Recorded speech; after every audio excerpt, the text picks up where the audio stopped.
Hello, a very warm welcome to Granada Reports, live with the latest across the northwest. Hello, on the programme this evening. Liverpool is a city famed for being welcoming and tolerant. At this difficult time, let us remember that there is more that unites us than separates us. Shoulder to shoulder, faith leaders in Liverpool say the terror attack at the women's hospital mustn't become an excuse for division and distrust. In terms of the hate crime may rise, but I'm really happy to say the Liverpool, the Merseyside Police Force and the City Council are working back to back to make sure these things does not happen. Smiling for the camera, but what turned a man who'd made his home in Liverpool into a potential killer? The many unanswered questions. Also on the programme this evening. Is the government set to water down major commitments to improving rail links in the north? The latest from Westminster. Hope for the digitally excluded, how Bernard's just one of the new army of volunteers helping others get online and connected to the outside world. It's time to dig out your leg warmers and the spandex. We're in Southport at an exhibition all about the 80s. And we have a drop of rain to come tonight, but hopefully a bit more in the way of brightness tomorrow. The forecast is coming up. So please stay with us. First, though, police are appealing for any information, no matter how small, about the man who died in that explosion outside the Liverpool Women's Hospital. That appeal comes as the authorities and religious leaders urge people not to allow an act of terror to divide them. Yes, faith leaders from across the city have been at the hospital today to urge calm and cohesion, and new details began to emerge about the man who was killed by his own homemade bomb. Yeah, it's emerged that Imad al-Swalmin was 32. He was reportedly born in Jordan. He'd made his home in Liverpool and had a claim for asylum rejected 7 years ago. As our Merseyside correspondent Andy Bonner now reports, the city's mayor and police chiefs began the day trying to reassure residents after recent shocking developments. We were very shocked. 2 days are not enough for this city to come to terms with becoming a target for terrorism. With police still searching properties linked to the man who blew himself up, neighbours, some still displaced, have been left wondering, what if? It's really terrifying. There must be some reason that they're not allowing us or anyone to enter their house. There might be some safety issues.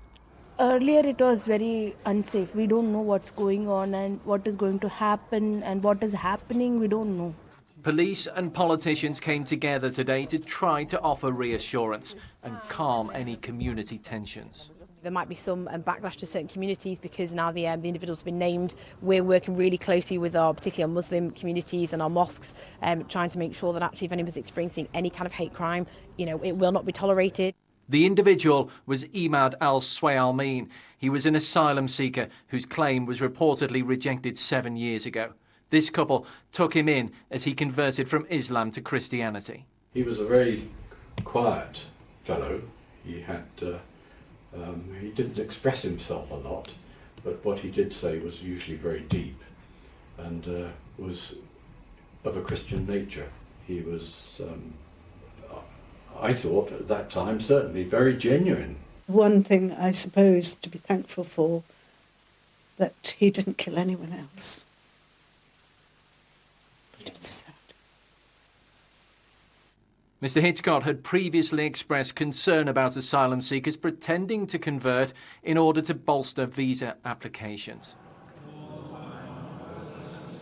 At Liverpool Cathedral, where the two met, prayers were being said for those affected by the blast. Rules and regulations were put in place about commitment, about being part of the community, which of course he did. The Dean of the Cathedral told me today all faiths are peaceful. It is shocking when this happens, but we can't legislate for what goes on in people's minds. We can give the Christian message, and likewise the other faiths give their message. And that message is of love, and we need to continue to work with asylum seekers and be that city of welcome and hospitality.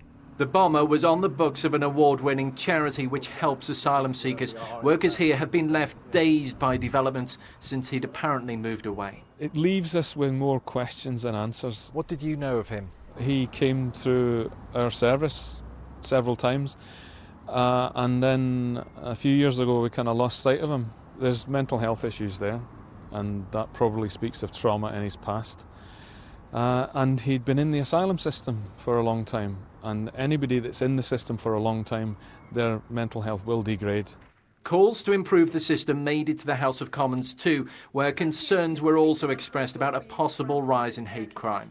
My team have been hearing incidents where women wearing the hijab are facing abuse. Mr Speaker, we must take this opportunity to learn lessons of this tragic affair and take steps towards a more effective asylum system and an immigration system. This afternoon, faith leaders joined together outside the Women's Hospital to appeal for unity. Hate crime may rise, but I'm really happy to say the Liverpool, the Merseyside Police Force and the City Council are working back to back to make sure these things does not happen. Yet some parts of Liverpool's diverse community tonight say they feel nervous. It seems there is work to do as the fallout from this incident continues. Well, Andy joins us from our Liverpool newsroom now. And Andy, some questions today about why, if Imad al-Swayalmin was rejected for asylum back in 2014, he was still allowed to be in the country. Yes, Gamal, and I think, it's one of those questions that I'm afraid we just can't answer yet. The Home Office Minister, Damien Hines, was on Merseyside earlier, just a few hours ago, and when asked by reporters about the suspect's asylum status, this is what he had to say. I hope you'll understand that it's not right for me to comment in detail on, speculate about the background to this individual. More will of course become known in time, but right now we're in a live investigation. It's important that the police investigation has the time and the space that it needs to operate. As I said, just one of the unanswered questions in this case, and there are gaps in our knowledge and the police's knowledge about what happened to al-Swayalmin in the years after that failed bid for asylum. The pressure group Migration Watch, though, in very little doubt earlier, saying this is a seriously worrying case, which could be the tip of the iceberg.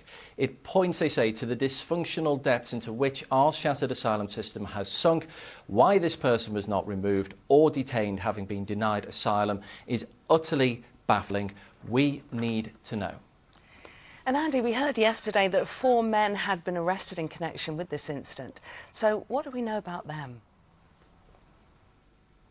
Yeah, those 4 men were all arrested under terrorism laws from Sutcliffe Street in the Kensington area of Liverpool, a few miles from Rutland Avenue near Sefton Park, where it is believed the suspect lived. Those men were all questioned by Merseyside police and have now all been released from police custody. Detectives are continuing to appeal for any information about the incident or indeed about the suspected attacker. Andy, thank you. Well, next tonight, the Manchester City footballer Benjamin Mendy has been charged with 2 more counts of rape. The 27-year-old French international defender was already facing 4 rape allegations following his initial arrest in the summer. Let's speak to our correspondent, Rob Smith, who's at Manchester City's ground, the Etihad Stadium. Rob, what more can you tell us? The Manchester City defender now faces 6 charges of rape and 1 charge of sexual assault. Those charges relating to 4 different women, all over the age of 16. Those alleged offences said to have taken place between October last year and August this year. Mendy, who joined City back in 2017, was suspended by the club when he was charged by police. He's actually been in custody since his arrest and is currently on remand in a prison in Liverpool. Several bail applications have been refused. He is due to appear before magistrates in Stockport tomorrow. There is a co-accused in this case. Louis Sahar Maturi is his name. He's 40. He's from Eccles. He has also been charged today with 2 additional counts of rape and 1 additional count of sexual assault. It means both he and Mendy face a total of 6 rape charges each. Now, the Crown Prosecution Service, the police, have been at pains to stress today that these court proceedings against both men are ongoing. They are live proceedings, as the legal profession puts it, and they want to ensure that nobody publishes or puts anything on social media that would prejudice the right of both men to have a fair trial. That trial is due to take place in January. Rob, thank you. A man with paranoid schizophrenia who stabbed a talented musician to death had missed a psychiatric assessment just 4 days earlier. 23-year-old Jacob Billington from Crosby was with his bandmates in Birmingham when Zephaniah McLeod stabbed 7 people at random. Michael Callaghan, the band's lead singer, also suffered life-changing injuries. The court heard mental health services had failed to trace McLeod, who was known to be dangerous. He'll be sentenced tomorrow. A 13-year-old boy has been arrested on suspicion of attempted murder after a man was shot in the face in Morecambe. Police were called to Skipton Street in the town on Monday afternoon. The victim, who's in his 20s, is in a serious but stable condition in hospital. The 13-year-old, who's from Lancaster, is being questioned by police. Well, now to growing speculation that the government could be about to cut large parts of its HS2 rail scheme. Yeah, HS2 is, of course, the long-term promise to provide a new high-speed rail link between London and the north. The even more long-term addition to HS2 would be the so-called Northern Powerhouse rail link between Manchester and Liverpool. But on Thursday, the government is expected to announce hefty cuts to both projects. It's prompted a number of newspapers in the north to come together to voice their anger. Our political correspondent, Leisha Manali, is at Westminster for us now. And Leisha, there's been speculation and more speculation, but there does seem to be a degree of certainty this time. Well, they do say that good news travels fast, don't they? And ultimately, North West passengers have been waiting more than half a decade for details of some of these transport announcements. It's telling also that in the last couple of months we've had both the Conservative Party conference in Manchester and the budget, 2 perfect places, you'd think, to make those major transport announcements. The fact that they didn't do that could suggest the government knows when the plan eventually is published on Thursday, people aren't going to be very happy. In fact, a source leaked to the national newspapers over the weekend suggests that Northern Powerhouse Rail could effectively be cancelled. Instead of a new high-speed route linking Manchester to Leeds, instead sources suggest there'll only be money to upgrade the existing Trans-Pennine route, a route that the Prime Minister said left commuters crying out for change. Now, as you can imagine, these rumours have not gone down very well for many in the northwest of England. Let's take a look now at the front pages of 6 national newspapers, local newspapers rather. They took the unusual step of all joining together to urge the government not to row back on their rail promises. The last time they did this was to urge action during the timetable chaos of May 2018, which caused so much misery for commuters across the region. Eventually, Northern was stripped of its franchise. And the editor of the Northern Agenda told me that today's efforts is a plea, but it's also a warning. It's been said quite a few times that the people who voted for the Conservatives in 2019 were lending their votes to Boris Johnson's party, having previously been lifelong Labour supporters, and they will want to see a return on their investment, and they want to see signs that voting for the Conservatives for the first time was worthwhile. Yes, so much interest in these developments. Leisha, in the face of these reports, presumably the government has responded. Well, I did ask the Department for Transport about this, but they said they couldn't comment on speculation ahead of the publication of the integrated rail plan. They did say, though, that that plan will soon outline exactly how major rail projects will work together to deliver the reliable train services that passengers across the North and the Midlands need and deserve. Now, we have heard that before. In fact, it's exactly the same statement they gave me when I asked about this more than a month ago. So for the devil in the detail, we are just going to have to wait until Thursday. Waiting is something we're all very practiced at by now. Exactly. Leisha, thank you very much. OK, lots to come on the programme. Coming up. He went from this to this. The Olympics start with a lesson for a new generation about beating the bullies without fighting. And it's been a bit of a dull day, but hopefully over the next few we'll see a bit more in the way of autumnal sunshine and we can really enjoy the colours as they're turning here in the northwest. The full forecast is coming up later on in the programme. Now, the pandemic forced many of us to live lives at home, relying on smartphones and laptops to keep in touch with the outside world. So just how much tougher has it been for people with no access to Wi-Fi and no online skills? It is a serious issue for many people. In Greater Manchester, for example, it's thought more than 1 million people fall into the category known as digitally excluded. Our reporter, Sarah Rogers, has been investigating the issue for us, and there was no one better to tell her about it than 72-year-old Bernard, who's from Salford. Bernard Whipday's health conditions has meant he spent much of the last 18 months behind closed doors at his home in Salford.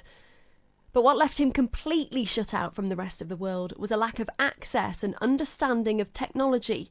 It devastated him. I didn't want to live anymore. It's as simple as that.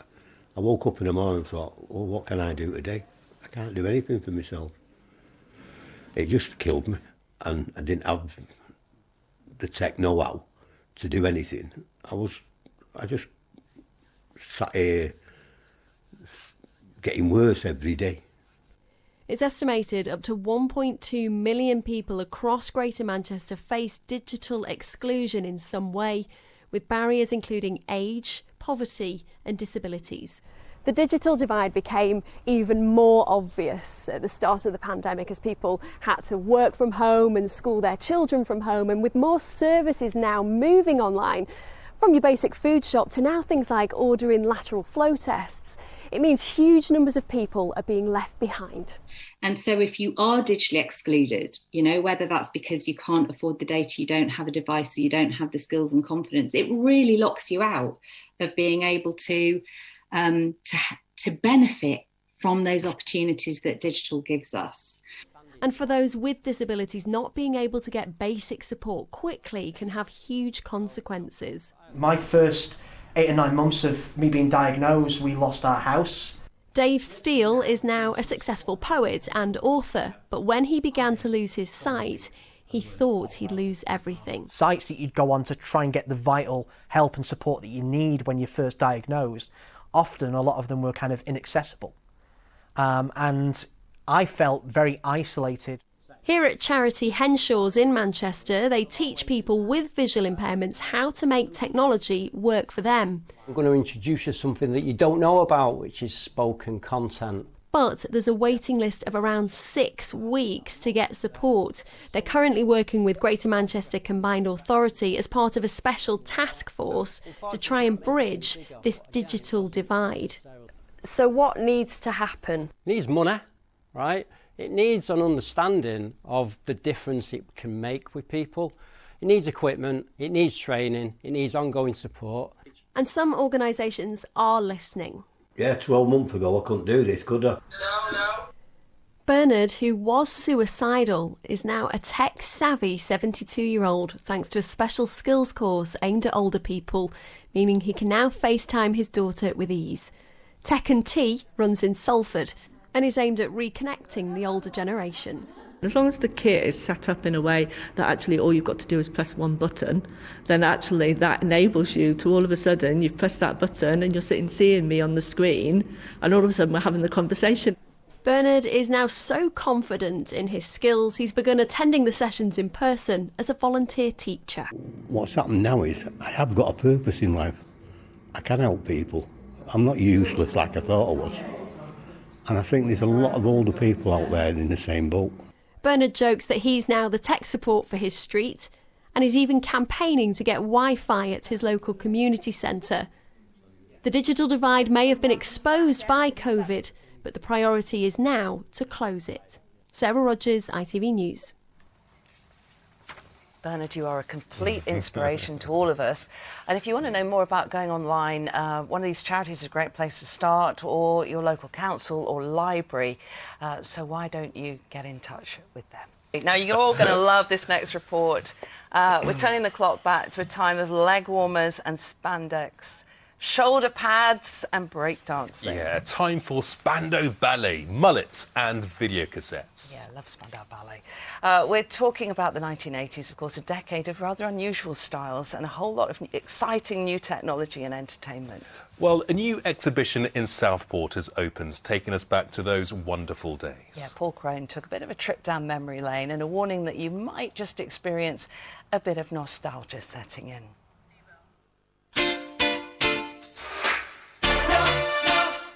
Notorious.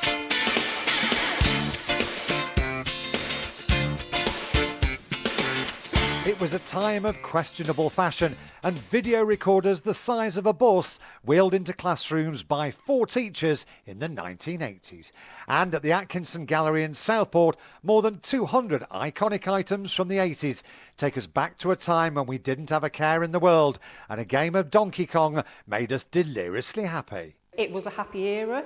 I mean, I think it was one of the things on the bounce of the 70s when we had all the, the austerity, we had all the strikes, we had all the power cuts, and then we suddenly got the day-glow 80s. It just makes you feel warm and happy. Music too was a massive part of the 80s. Can you spot any famous LPs you bought, and have you still got them in the loft somewhere? Granada TV played its part too, with such amazing programmes as The Rock Show from Gibraltar in 1986.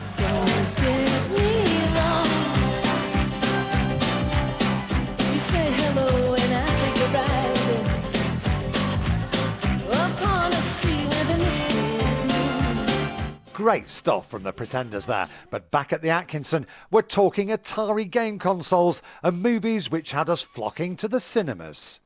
Now, fashion was a massive part of the 80s, leg warmers, spandex, and of course always with the big shoulder pads. You want an example? Well, I haven't really got one. I mean, who would be stupid enough to show a clip of them in the 80s with big shoulder pads? Who? Especially if you're the person that nicked a bust of Queen Victoria. The I Grew Up 80s exhibition runs until March next year, so you've plenty of time to visit the Atkinson. I mean, it was a whole new era, and it was sort of people found things to reinvent. People were sort of discovering new music, discovering new styles and fashion on the bounce of that. And again, it was an era of inventing. Now I think we sort of reinvent a lot of things, but I very much think that the 80s was that innovative, very, very important, creative time. But there does seem to be one person missing. Ah, that's better. Paul Crone, ITV News, Southport. What about that picture of Lucy No, Leacock? I'm never going to be allowed to forget that. Some of us never left the 80s behind, I don't think. Do you know what? In my humble opinion, hands down, the best decade. Okay. Yeah, I love it. The music, the trainers. I had a pair of Dunlop green flashes, and I didn't have an Atari, but I had a Commodore 64 computer. Yeah, shoulder pads. Yeah. Please, we left them behind. Well, you'll be needing leg warmers tonight. Let's get the weather forecast from Joe to tell us whether we will or not. It's chucking it down. Might as well get on with them jobs, Gary. Wipes in the bin, though. Oh, good lad. United Utilities sponsors ITV Granada weather. Thank you. A very good evening to you. A bit of a cloudy start to today for us, but for most places, tomorrow should offer a bit more in the way of nice autumnal sunshine. It's going to feel chillier, it'll be breezy, and we've got some rain pushing in overnight tonight, turning more showery tomorrow. But a mainly dry end to the day, and the next few days are looking quieter, if a little cloudy. High pressure ostensibly in charge of things at the moment, but bits and pieces of rain and drizzle allowed to creep through. The air is mild, temperatures are above average for the time of year. Very gradually, as we go through this weekend, we're beginning to see some slightly colder air digging in from the north, something more seasonal in fact. Temperatures will be back down to around average for the time of year. It'll begin to feel more like November. But back to this evening. Still some showers to come as we go through this evening and overnight. It's very fragmented. There'll be some drier interludes as we go through the night, a few breaks in that cloud. But there'll be some showers around as we start the day tomorrow. No danger of any frost, probably 4 or 5 Celsius rurally tonight. A fresh breeze rattling around as we go into tomorrow. Now, Wednesday, the sun will be up at 7:41. It sets at 4:10 tomorrow afternoon. Perhaps a cloudy start where you are tomorrow, and some outbreaks of showery rain still sweeping in on that northwesterly through tomorrow morning. Beginning to see a little bit of an improvement after lunch, but still 1 or 2 showers cropping up here and there. More in the way of brightness tomorrow than we've seen today, and temperatures tomorrow will get to around 11 or 12 Celsius. Looking ahead, some patchy light rain around during Thursday. It's still on the mild side until we begin to go through the weekend when it turns colder, but stays largely dry. Bye-bye. United Utilities sponsors ITV Granada weather. He's doing us now. Top fella. Tomorrow we'll meet the Isle of Man volunteers rescuing seals and releasing them back into the wild. Oh, don't miss that. That's well worth a watch. That's coming your way tomorrow at 6. For now, bye-bye. Bye-bye.